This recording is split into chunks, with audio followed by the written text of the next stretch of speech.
Hey, it's Natasha. And it's me, Loïc Prigent. I'm back. I'm Natasha Maurice. Welcome to the Fashion Codes of Lacoste. Do you know Le Crocodile? The Fashion Codes is a series of videos to learn about the iconics and the history of a brand. Welcome to the Fashion Codes of Lacoste. Lacoste is 90 years old, an epic journey. It's not Lacoste, it's Lacoste. Natasha Maurice knows all the fashion codes of Lacoste, its origins, and the incredible story of René Lacoste. The Lacoste codes, the Lacodes. Lacoste, Le Crocodile. All the codes of Lacoste. And Lacoste is full of croco codes. The crocodiles, many crocodiles. The pleated tennis skirts, polos, fanny packs, tracksuits in millions. The iconic blazer. The incredible story of René Lacoste. You'll know everything.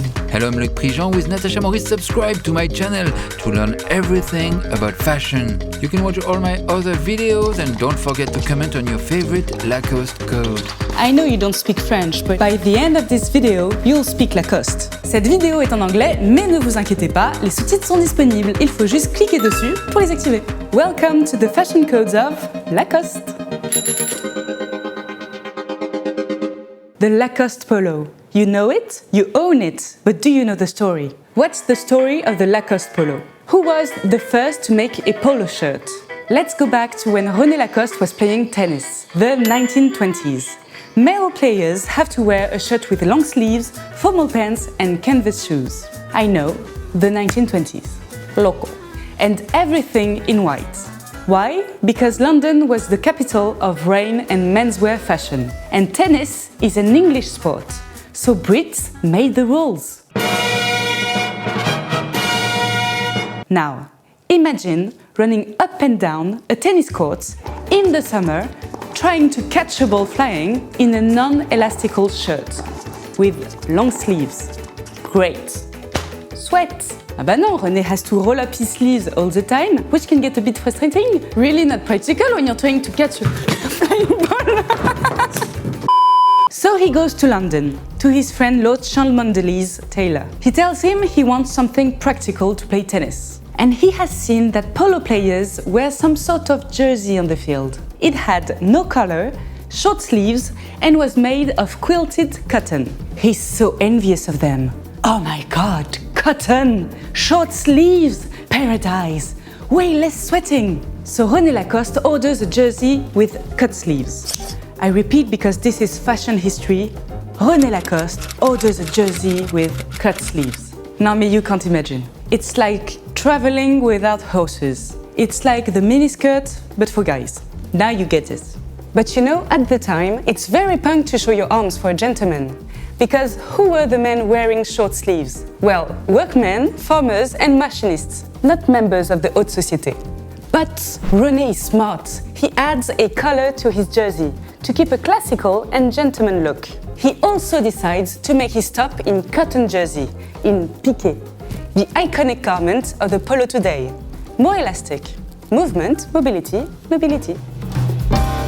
How to upset the French president? No, it's easy. In 1928, all eyes are on René Lacoste, entering the tennis field for the finale of the French championship. And René, for the first time, is wearing his own creation, his polo. So he comes out on the field, bare arms. The crowd is mesmerized.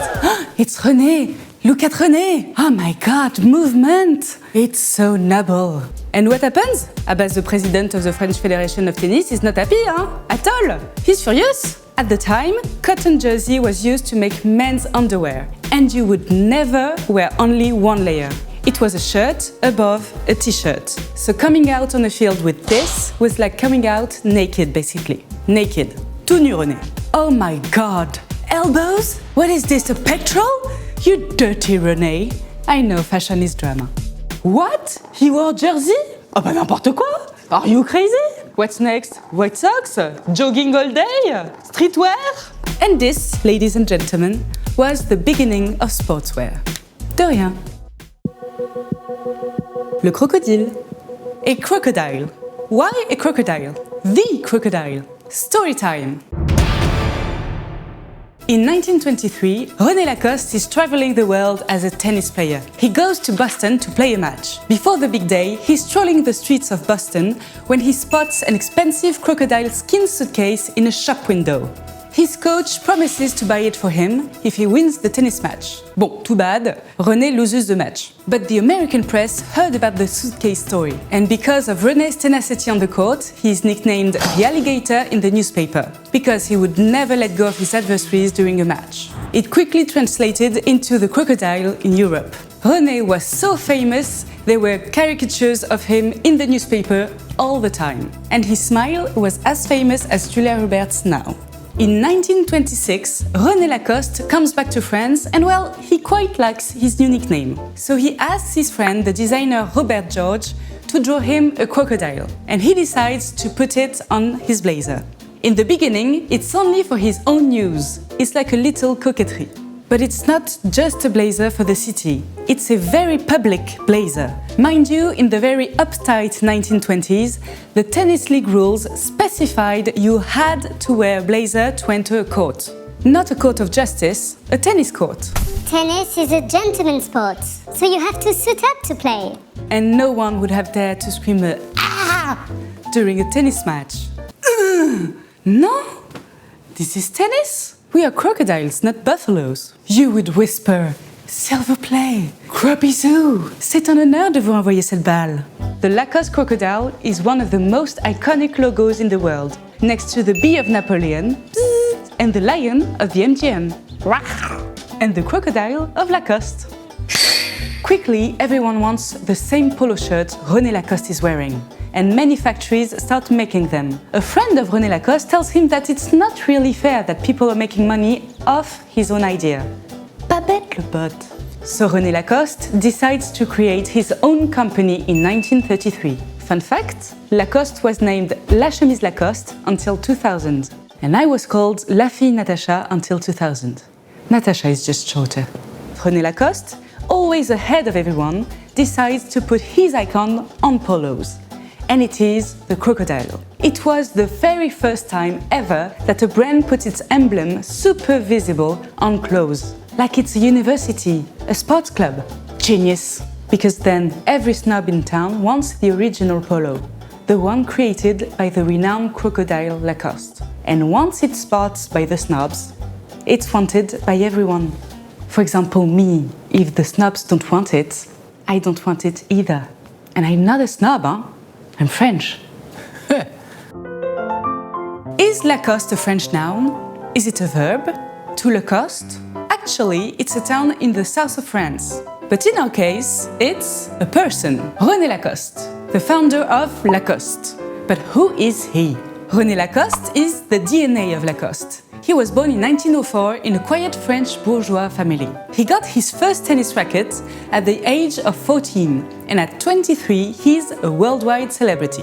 René Lacoste won 2 Davis Cups in 1927 and 1928. This sense of fierce competition is still in the DNA of Lacoste, and the brand is still synonymous with playing hard and eventually winning. In 1930, René marries Simone Thion de la Chaume. Félicitations! An aristocrat. That's a second DNA alert. Lacoste still has this aristocratic element. Simone was a modern woman. She was the first foreigner to win the British golf tournament and was crowned French golf champion 13 times. 13! In 1931, he became captain of the French team, and they won the Davis Cup in 1931 and 1932. Later, he became president of the French Tennis Federation. René Lacoste didn't only play tennis, he revolutionized tennis. Basically, tennis could be called Lacoste to this point, because most of tennis iconic gear was created by this man. For example, the tennis grip, it's René Lacoste. He invented this in the 1920s to have a better grip of his racket. You've seen the machine throwing tennis balls? It's René as well, invented in 1927. Why? Because he wanted to be able to work alone on his smash. He invented the round tennis ball. Before him, there were cubes. I swear. The tennis racket in metal. Still René Lacoste. Before it was in wood. It was heavy. It was like playing tennis in a cave. But then, in metal. And last but not least, the anti-vibration pad in 1964, invented once again by René Lacoste. René Lacoste, inventeur! Do you know what are the 3 most important places for Lacoste? Number 1, Roland Garros, the holy place of tennis. The Notre-Dame de Paris du tennis? Roland Garros is the public birthplace of Lacoste. In 1925, Roland Garros didn't exist. But in 1927, René and his teammates, the Mousquetaires, win the Davis Cup, which means France will be hosting the next Davis Cup. At the time, there is no place good enough in the country, so France has to build Roland Garros. Thank you, René. In 1971, a major moment. Lacoste becomes Roland Garros' official sponsor. That's why you can see crocos everywhere in Roland Garros. And not only on the greatest players, also on referees, line judges, hosts and hostesses. On the walls, on the stairs, on the amuse-bouche, on the champagne flutes, on everything. Number 2, Troyes. Troyes is a town located on the east of Paris. The Lacoste factory is in Troyes, where they make polos and knitwear. They also have their archives and a museum there, where you can discover all about the history of the brand. Golf is very important in the Lacoste DNA. This brings us to place number 3, Chantaco. Chantaco is the headquarters of the Lacoste family, located in Saint-Jean-de-Luz, near Biarritz, on the Atlantic coast. It was originally part of Simon Thion de la Chaume's family. It has become an iconic golf since. Personalities like the Prince of Wales, Clark Gable and Charlie Chaplin have come to Chantaco, and some of the biggest players of golf have learned there. The Lacoste spirit still beats in Chantaco. And in the Lacoste DNA, Bella Hadid is seen on the runway wearing a mini golf bag in 2020. Hey, I'm Natasha Maurice. I know there is nothing I can do. The Girolles. René Lacoste is one of the rare tennis players to wear a cap on the tennis courts. In 1960, he creates his official Lacoste cap. The Girolles cap is launched in 1985. Girolles is the name of a mushroom in French. La Girole, with its particularly thin visor, has become a classic in cap history. All the vintage Lacoste lovers would kill for 1985 Girolles cap. I'm not kidding, they would do anything. I have one. Vous êtes toujours pas abonné à la chaîne? Fun factoids! Lacostoids! How much stitches to create one classic crocodile? 1400 sewing stitches. I counted. And each crocodile is controlled by hand. If it's not perfect, it's out. Just like my man. Of course, the Lacoste polo exists only in white. Or does it?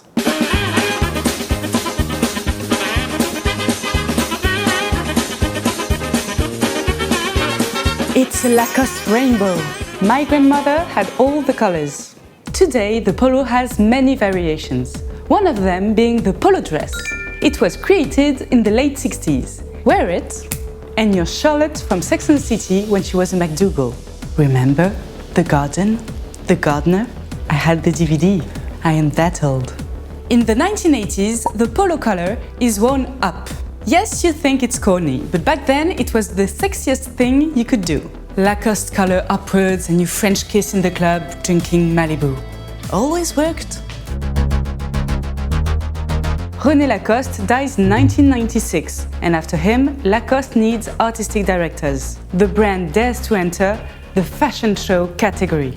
In 2002, Lacoste goes to the New York Fashion Week to conquer the American market, and it will. It's the first ever show with a young, new, hip designer from Paris, Christophe Lemaire, hired in 2000 and who will be the artistic director for a decade. From 2010, Felipe Oliveira Batista is the second fashion designer, giving a fashion edge to Lacoste. Then it's Louise Trotter in 2018. She's the first British female fashion designer at the helm of Lacoste. She revisits the classics and twists them. In 2023, Lacoste appoints Pelagia Kolotouros as creative design director, according to a new model based on collaborative creation. The first Lacoste fanny pack comes out in the spring-summer 1988. Made to transport your tennis balls, it becomes an instant cult classic for men, but not on the tennis court. Fun fact, the fanny pack is called la banane in French, the banana. I know we're so creative. In the 1990s, Lacoste becomes part of the French urban vocabulary, and it's all the rage in the less rich suburbs. At the time, logos are not everywhere yet. So wearing the crocodile logo is a very strong message. It means you made it. It's like wearing gold. It means I know fashion, I know luxury, I am from this world too. A new crowd, super young, less rich, who's not playing tennis, starts to wear the crocodile as a symbol. The Lacoste fanny pack is everywhere in French high schools. It's the first hit bag for guys. Hola, Coste!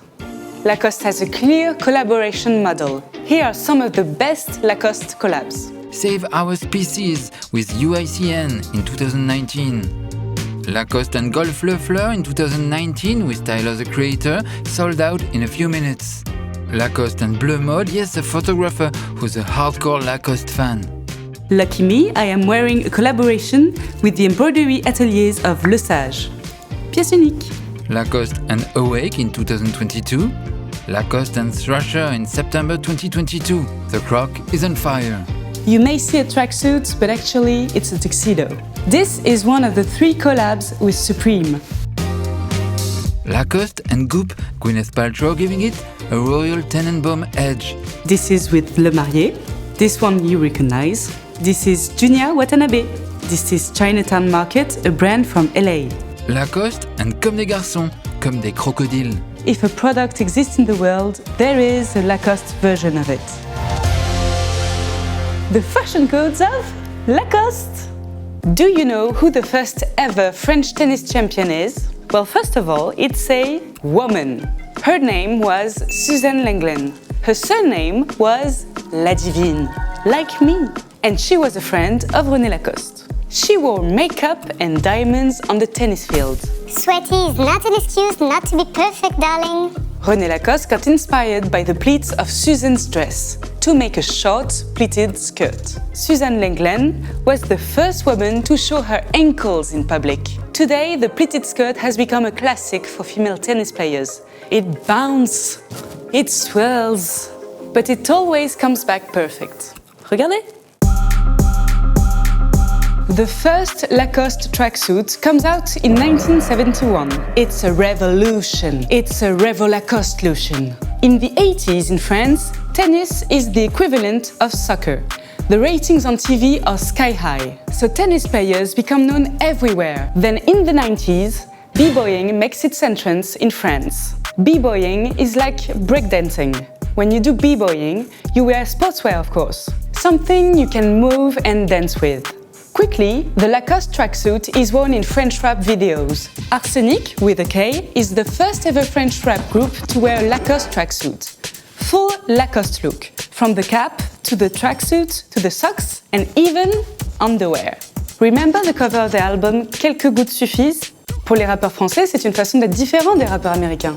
With Arsenic, the Lacoste tracksuit becomes the reference for a whole generation in France. So the sales escalate. Even though it's quite expensive. Back then, a Lacoste tracksuit wouldn't last one day in a shop. It was sold out right away. Those tracksuits had wings, flying off the shelves.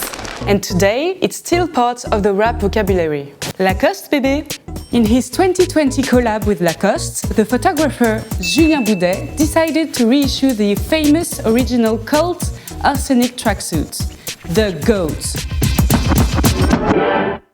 Do you know how we can see that René Lacoste was a great businessman? Because very quickly after creating his brand, he thought of making a large panel of products. Shorts, sport shoes, watches, and even perfumes in 1968.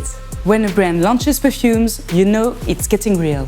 1984, Original. 1981, Land. 1998, Junior.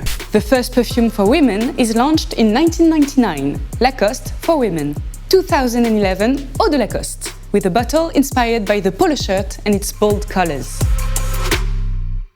This is a Supreme and Lacoste fanny pack. I know half the comments will be about this. Lacoste really is the transgenerational brand. The crocodile has become an icon for different communities, from the bookseller to the CEO, the grandmother to the young athlete, from France, Italy to Japan, Australia, everywhere. It speaks every language and to everyone. It's one of the rare brands to be affordable to a large panel. Even though you may have to make sacrifices, you can dream of it. It's an attainable luxury, and not only through perfumes, like many big French houses. We all have a Lacoste personal history. My grandmother Yannick used to wear Lacoste polos, but with a skirt under the knee. Loïc got his first Lacoste t-shirt ever at the age of 6. And he was so proud. And is it true you had Lacoste classes in high school? Yes, it was my first and proudest fashion moment. And voilà! This was Les Codes de la Mode, Lacoste. I hope you did and oh, lots of no way! Oh, wow! It felt like a Roland Garros game, no?